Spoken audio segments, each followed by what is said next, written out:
Abdullah bin Hudzafah ini adalah salah satu termasuk sahabat Nabi SAW yang ketika di zaman Umar bin Khattab, beliau pernah ditugaskan oleh Umar bin Khattab untuk menjadi panglima perang, memimpin pasukan muslim di dalam melawan pasukan Romawi. Qadarullah, ketika perperangan terjadi, kemudian Abdullah bin Hudzafah ini kemudian tertangkap oleh pasukan musuh. فَأَمَّا الَّذِينَ آمَنُوا فَيَعْلَمُونَ أَنَّهُ الْحَقُّ مِنْ رَبِّهِمْ. Sungguh jika kalian bersyukur pada Allah Subhanahu wa taala, maka janji Allah adalah Allah akan menambahkan kenikmatan yang Allah berikan. Jika sebaliknya, ketika seseorang kemudian kufur terhadap nikmat yang telah Allah berikan, maka sungguhnya azab Allah sangat pedih. Terkadang banyak di antara kita yang lalai terhadap nikmat yang telah Allah berikan, sehingga apa yang telah Allah berikan tidak kita gunakan untuk senantiasa mentaati Allah dan Rasul-Nya. Banyak orang-orang yang bertubuh segar, mereka mampu mendaki gunung yang tinggi. Banyak orang-orang kaya yang mampu melangkahkan kakinya ke luar negeri misalnya. Tapi banyak di antara mereka yang tidak mampu melangkahkan kakinya ke masjid ketika panggilan Allah Subhanahu wa taala dikumandangkan. Ini ironis.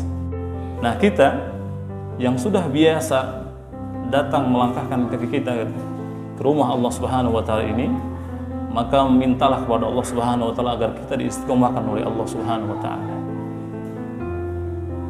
Berdoalah dengan doa yang diajarkan oleh Nabi sallallahu alaihi wasallam.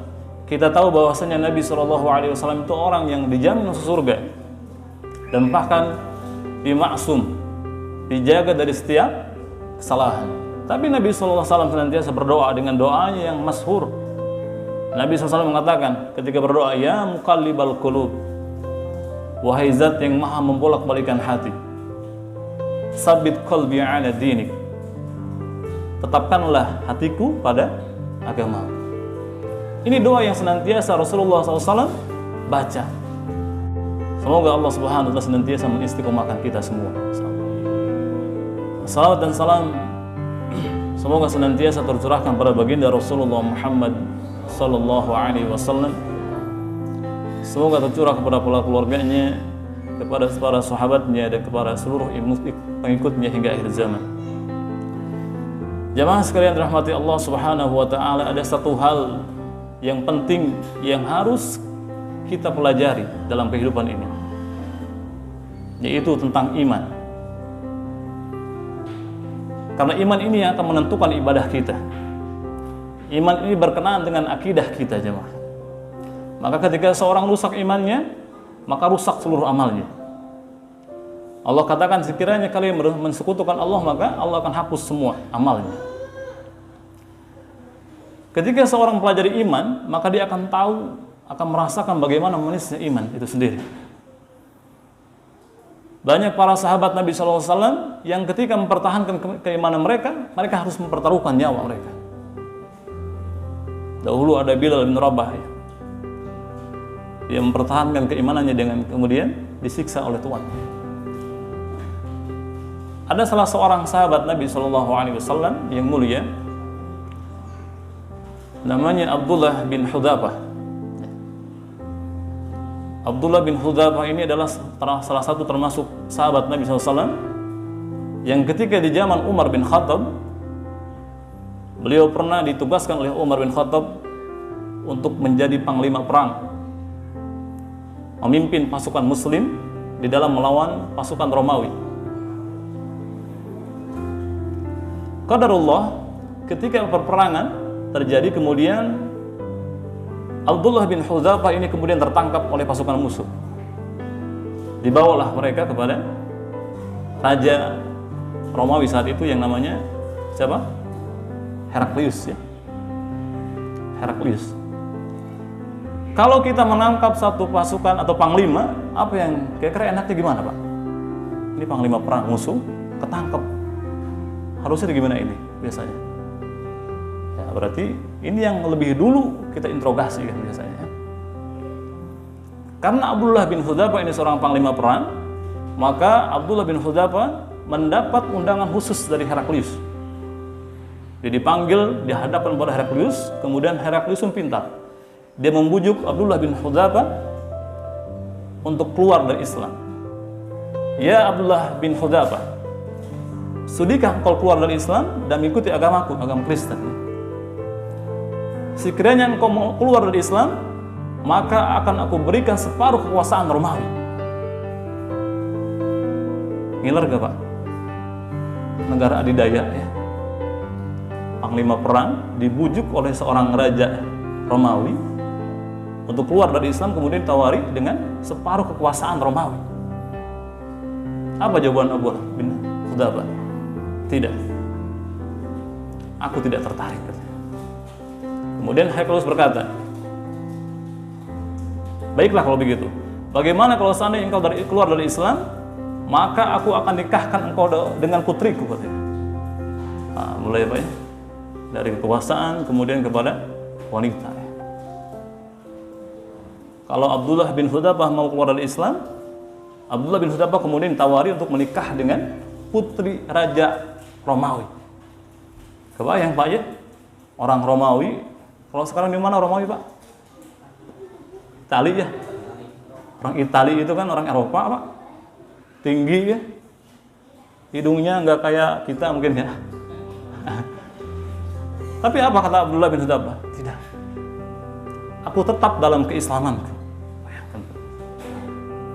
Kemudian Heraklius berkata kembali, sekiranya engkau keluar dari Islam, maka aku akan berikan semua kekuasaan sepenuhnya kepada Abdullah.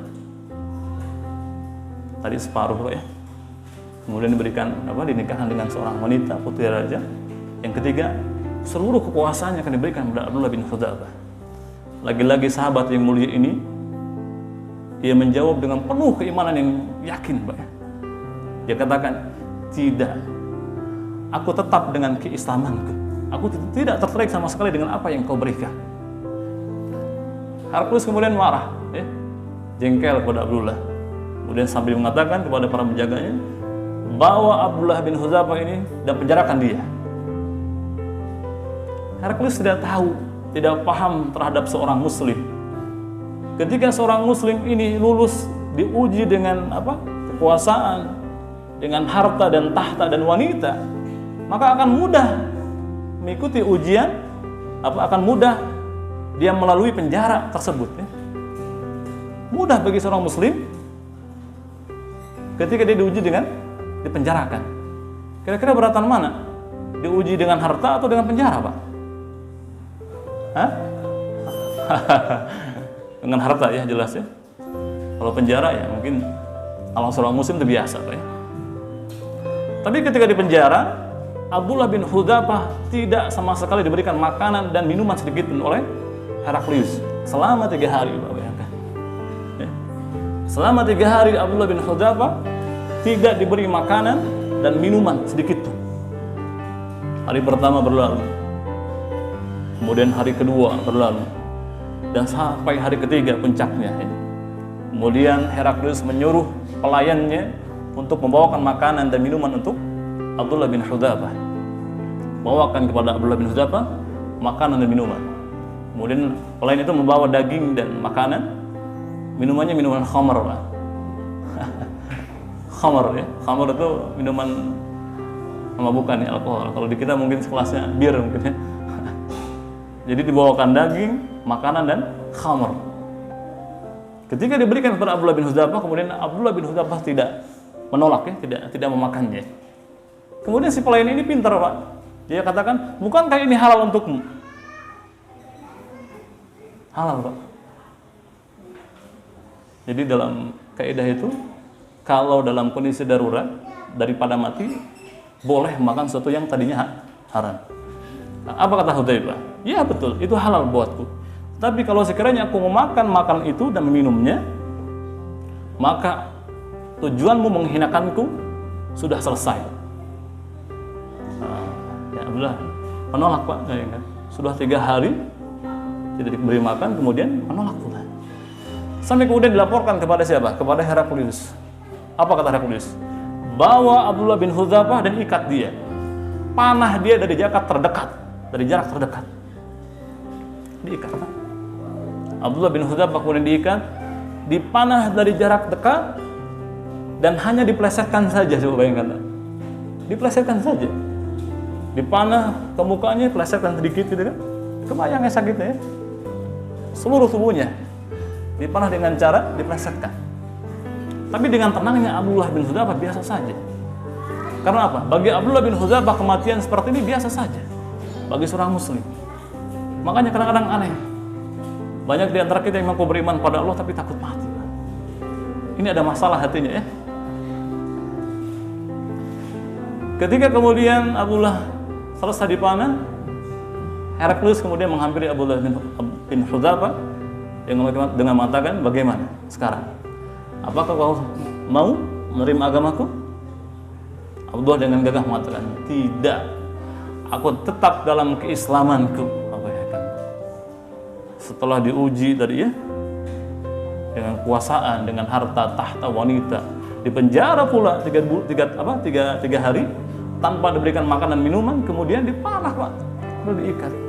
Summa yumitukum summa yuhyikum summa ilaihi turja'un.